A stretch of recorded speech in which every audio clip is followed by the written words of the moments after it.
Hey Bob, Jason here. We're making jerky all day. The whole house just smells like this beef jerky stuff. Spent a lot of time deer hunting this season. Got a couple deer. We just get it all ground up. They mix a little bit of beef with it at the locker, and then I just take the ground when they get it back, and I just patty it out into these strips and fill up my food dehydrator with it, and we just make tons of jerky. And my recipe's kind of simple. You can mix this ground with just about anything, and I use this KC Masterpiece Caribbean jerk. It's awesome. Then I put a little bit of this liquid smoke in there, and then depending on your taste, how hot you want it, just put a little cayenne pepper in there. For some batches I don't put any of that. For some I put a little more, for some I put a little less. It all depends on people like it hot. I kind of come and go on that. Sometimes I want some of it hot, sometimes I don't. So I kind of, the H here marks the trays that are hot, and the other two trays don't have any of the cayenne pepper. So I know what's what when I go and put it in the freezer. Did 1 unit in the food dehydrator does 2 pounds. So anyway, that's kind of fun, but I want to take it down here in the shop. My shop's in my basement, not the garage. And there's the vinyl cutter. No drama in the shop. And here's your stuff. It looks really great. And I made a little sign for you where you can go, ooh. There you go. Let everybody know. It's not huge, but it just, that should work. Anyways, here's the D box elder bugs. Don't you hate those? I don't know if you have those down there. We sure got them around here, even in the dead of winter. Okay, here's the tail, and then the vertical fin rudder splice kind of goes right in there. Actually, it's kind of real close to the edge of that one. So there's those. Here's the E2s. Okay.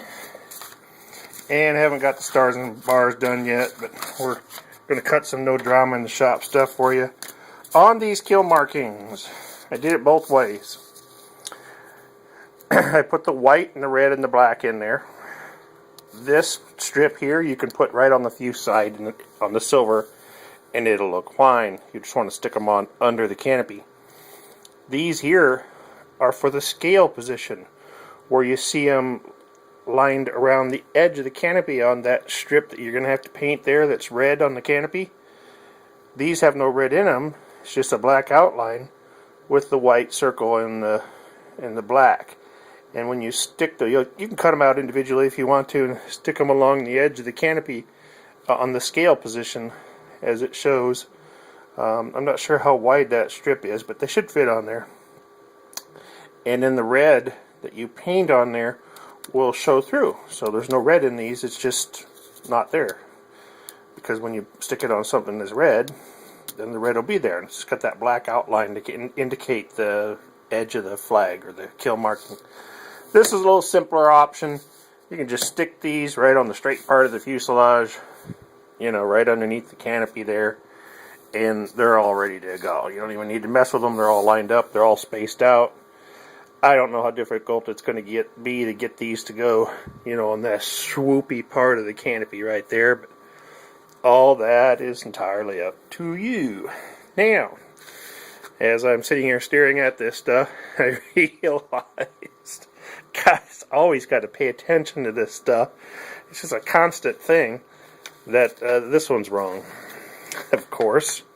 Actually, that's the good one. This one's kind of misaligned a little bit. I try to keep a little black outline around everything. It looks maybe a little bit thicker doing it that way, but it looks a little bit nicer, a little more professional. You can kind of see it. But anyway, I decided to make another one anyway. I don't like that one. And because one of them needs to go the other way. So the tail end of the bomb is in the rear on the right side of the plane, like it is on the left side of the plane. So they need to be bidirectional. Anytime you start messing with logos and arrows and things like that, you got to think about that. So, this would be the nose of the bomb on the right side of the plane.